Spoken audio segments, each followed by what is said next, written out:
Scène 1. Cloc. C'est cadré. C'est cadré aussi chez nous. Bonjour, papy. Bonjour Emma. Est-ce que tu peux te présenter pour mes camarades qui ne te connaissent pas? Je suis Jean-Pierre Guimet. Je suis né à Grenoble en 1955, au mois de novembre. J'ai habité à Mariannette au début, à la Perreret, à côté des grands-parents, à peu près, jusqu'à que j'aille à l'école. Toi, Emma, tu habites où? À la Perreret. Ah, tu habites à la Perreret? Donc, tu habites à côté de la maison des grands-parents, des arrière-grands-parents. Et tu aimes la Perreret? Oui, la forêt, c'est joli. Il y a les animaux aussi? Qu'est-ce que tu aimes comme les animaux? Les poules. Ah, t'as des poules? Oui. Les ânes. Des ânes? Comment ils s'appellent? Avan et Coban. D'accord.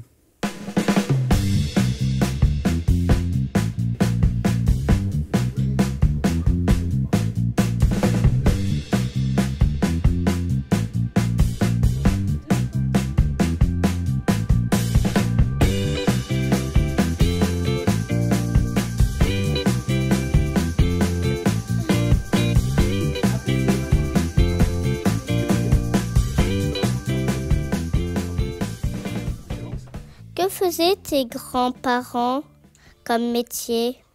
Les grands-parents paternels, ils étaient agriculteurs. À l'époque, c'était un peu la polyculture, enfin plusieurs cultures. Des légumes, voilà.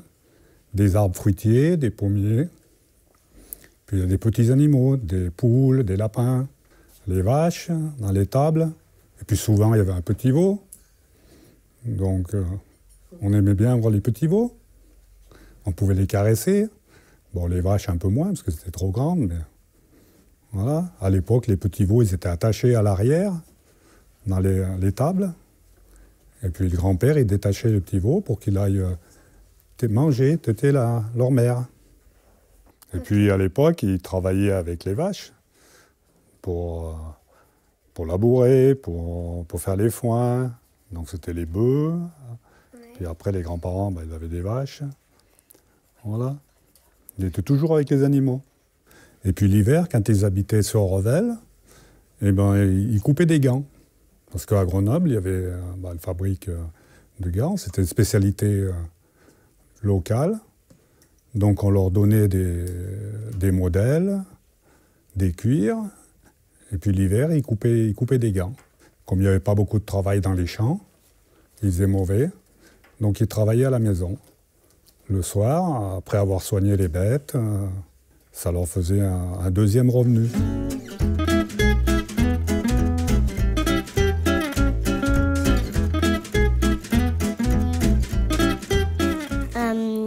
Quand tu étais petit, est-ce qu'il y avait des baignoires, des robinets? À la Perreret, quand j'étais petit, il n'y avait pas d'eau sous pression. Il n'y avait pas l'eau communale. Donc c'était des sources. Et la maison des grands-parents, comme la source, elle était plus bas que la maison, donc ils pompaient l'eau. Voilà. Donc tous les jours, il fallait qu'ils pompent l'eau pour les animaux. Il fallait remplir les bassins pour que les vaches puissent boire. Et puis, donc le matin, ils pompaient l'eau, l'après-midi, le soir, ils pompaient l'eau pour remplir les bassins. Pour les bêtes, et puis pour la maison aussi. Il n'y avait pas d'eau chaude. Hein. L'eau chaude, c'était sur le poêle à bois. Il y avait une bouilloire à côté, puis tu mettais de l'eau, puis il y avait un robinet, tu prenais l'eau chaude. Quand tu avais besoin d'eau chaude, pour te laver les mains, pour te laver. Voilà. Est-ce que vous allez à la boulangerie quand vous êtes petit? À la boulangerie? Nous, petits, oui, on allait à la boulangerie. Mais quelquefois, mon papa, il faisait le pain l'hiver. Il y avait un four à bois. Bon, il faisait du pain dans le four à bois. Auparavant, dans les années 30, avant les années 50, la plupart des maisons avaient un four à pain et ils faisaient régulièrement le pain. Donc à la Pérérée, il y a pratiquement toutes les maisons avaient un four à pain. Et à Murianette en bas, il y avait des fermes qui avaient des fours, mais il y avait le four communal. On appelle ça le four banal. Donc les gens, ils choisissaient, ils avaient un jour pour faire leur pain. Chaque personne, famille, faisait leur pain. Mais ça, c'était plus ancien, avant les années 50, je suppose. Moi, je n'ai pas connu ça.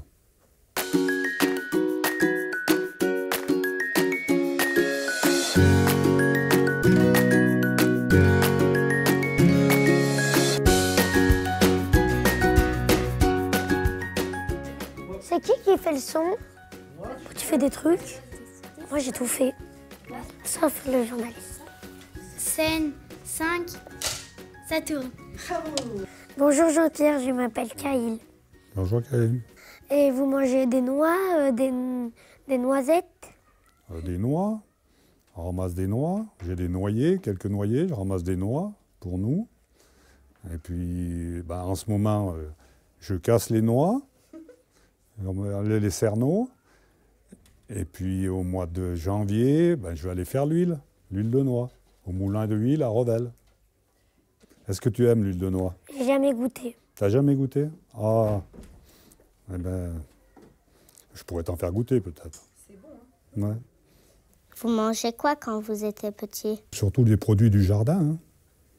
Et puis souvent, dans les fermes, ils élevaient un cochon.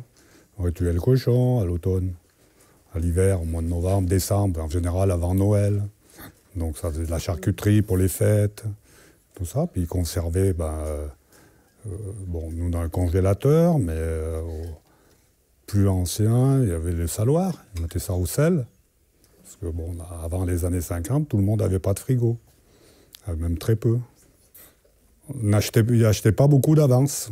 On achetait au fur et à mesure. Et puis il y avait la cave, je les mettais à la cave pour conserver le beurre, les choses comme ça, tout ce qui était fragile. Ouais, il n'y avait pas les frigos. Et les grands-parents, pour conserver le lait, ils le mettaient dans les bassins. Dans l'eau fraîche, ils mettaient les bidons de lait dans le bassin. Et puis le matin, ils le montaient au bord de la route pour que le laitier passait l'été tous les jours pour prendre le lait. Et l'hiver, il passait tous les 2 jours. Merci. Voilà.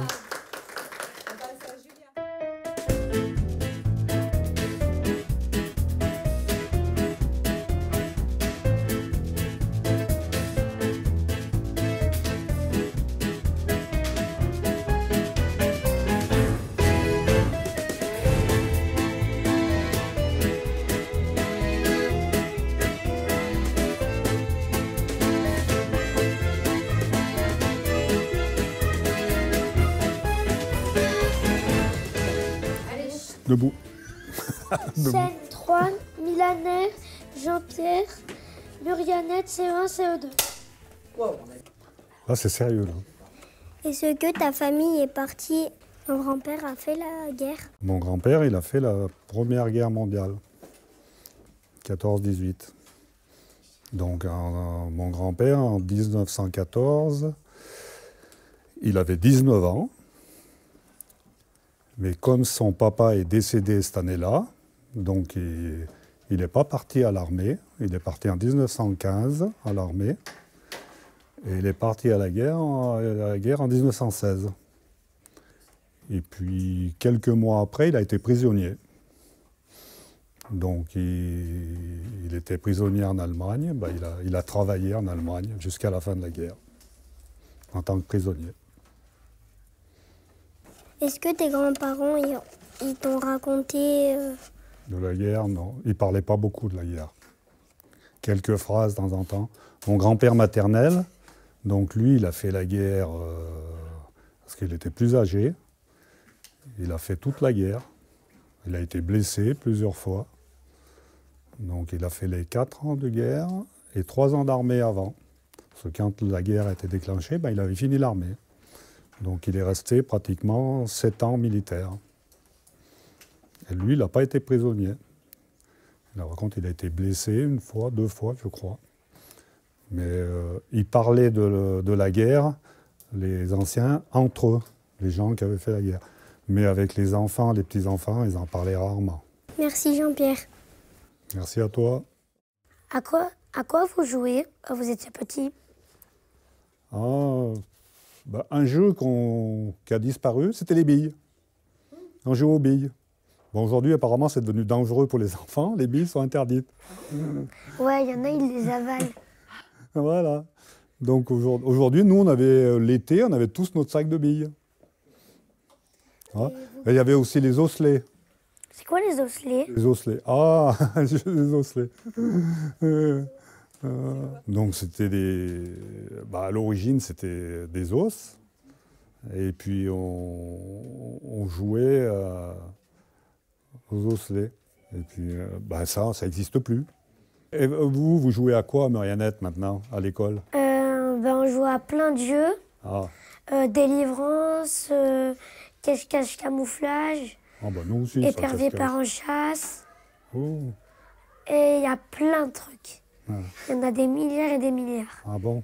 Des Pokémon? Pokémon, ça, nous, pas trop. Hein. C'est venu après. Mariannette, classe CE1, CE2, Jean-Pierre, Julia, ça tourne. Sophie, on voit tes pieds. Est-ce que l'agriculture, c'était ton métier? Pas tout à fait, non. Non, j'ai appris un métier, j'étais mécanicien. Voilà, tourneur, fraiseur, au départ. Voilà. Puis après, j'ai travaillé dans l'énergie. J'étais mécanicien. Et puis, quand j'étais à la retraite, pendant le week-end, j'aidais mon père et les parents à l'agriculture. Puis j'étais à la retraite, et je me suis mis agriculteur, plein temps. Voilà. Au début, j'avais un peu des moutons, avec les chevaux. Puis aujourd'hui, les moutons, j'ai arrêté les moutons, j'ai plus que les chevaux. Là, ça devient de plus en plus une passion. Entre autres, aujourd'hui, c'est compliqué de trouver un bourlier pour réparer les harnais. À Maréchal-Ferrand, on trouve encore, parce qu'il y a des centres équestres et des chevaux de selle. Maréchal-Ferrand, pour ferrer les chevaux de trait, c'est un peu compliqué. Tout le monde ne veut pas ferrer les chevaux de trait, parce qu'ils sont un peu lourds. C'est plus compliqué. Est-ce que tu comprends ce qu'ils disent les animaux?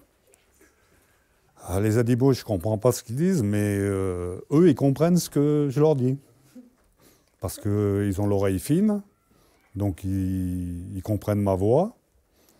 Et même quand ils me voient arriver avec la voiture, ils reconnaissent ma voiture. Mais comment tu les as adressés comme ça?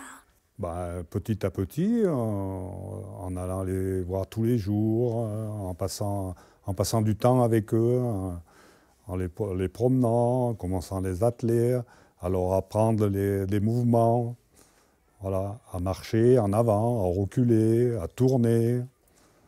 Voilà. Toutes ces opérations avant de pouvoir les atteler. Il faut qu'ils sachent ça, qu'ils enregistrent. Moi, j'appelle ça leur charger le logiciel.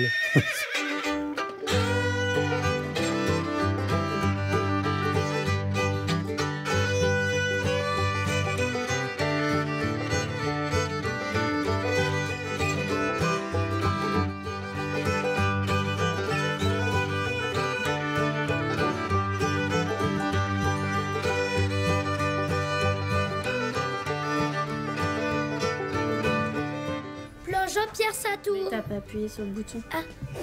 Là, de ce côté. Jean-Pierre, ça tourne. Mariannette, CE1, CE2, Victor, Marie-Claude. Plus fort. Ça tourne. Ça tourne. Plus fort. Ça. Bravo, Emma. Révise tes questions. Bonjour Jean-Pierre. Bonjour Victor. Bonjour Marie-Claude, comment allez-vous? Ça va, bonjour Victor, et toi, comment tu vas? Bien. Vous étiez dans quelle école quand vous étiez plus petite? Alors, celle-là n'existait pas. Moi, j'étais à l'école où il y a la mairie maintenant et la salle des fêtes. Eh bien, c'était mes classes. Est-ce qu'elle était bien l'école auparavant? Ah non, moi, j'aimerais mieux être dans une école comme la tienne. Parce que l'école, auparavant, il n'y avait pas autant de dessins autour de l'école.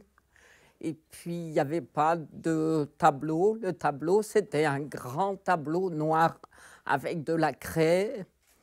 Et tous les soirs, on devait le nettoyer, alors avec un chiffon.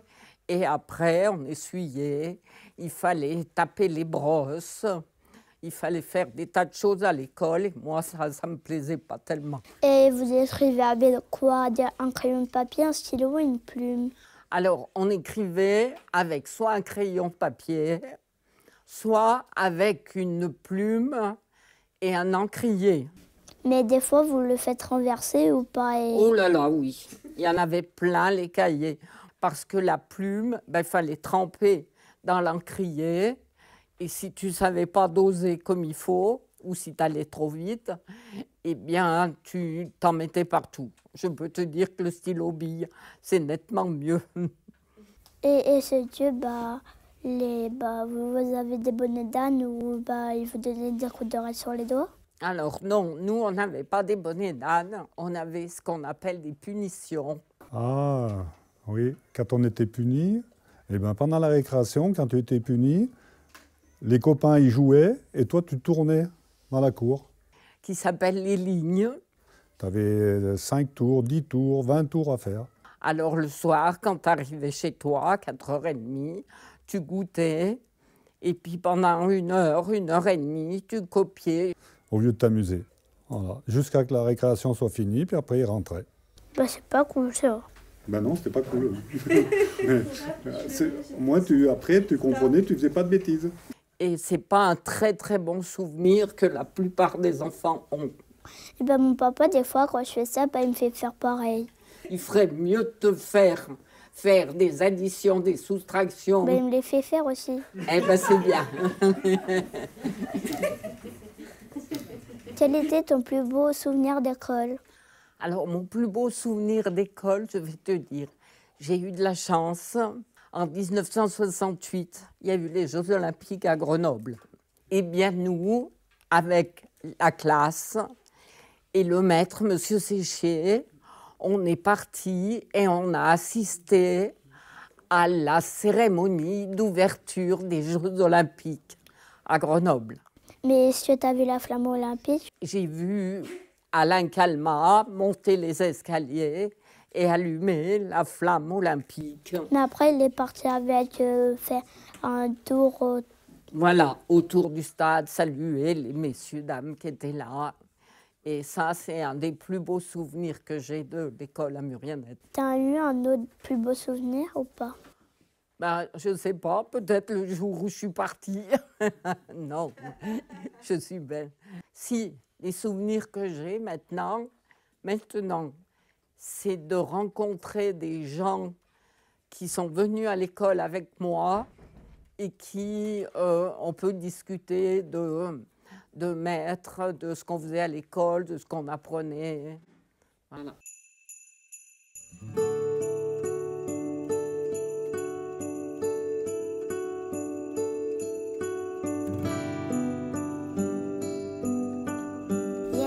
Jean-Pierre, scène 4, ça tourne.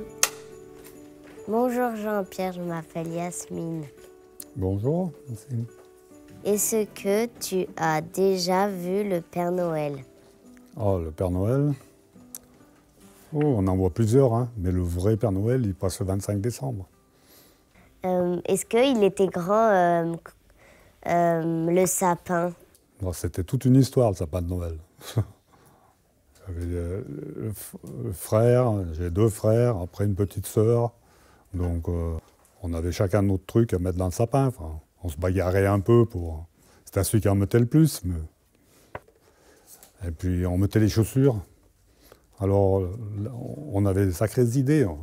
On s'est dit, on mettait des grandes chaussures. Comme ça, on avait beaucoup de papillotes, beaucoup d'oranges. D'ailleurs, il va remplir les chaussures. Mais pas de chance. Hein. Il mettait tout le monde la même chose. Est-ce que vous êtes toujours l'assistant du Père Noël?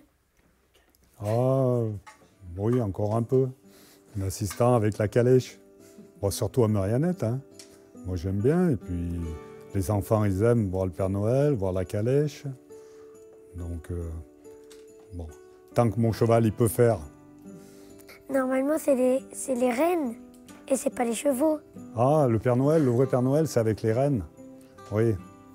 Mais bon, nous, les rennes, c'est compliqué, avoir des rennes. Hein.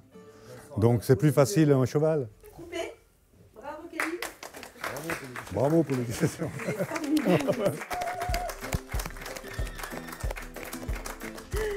Trop chouette.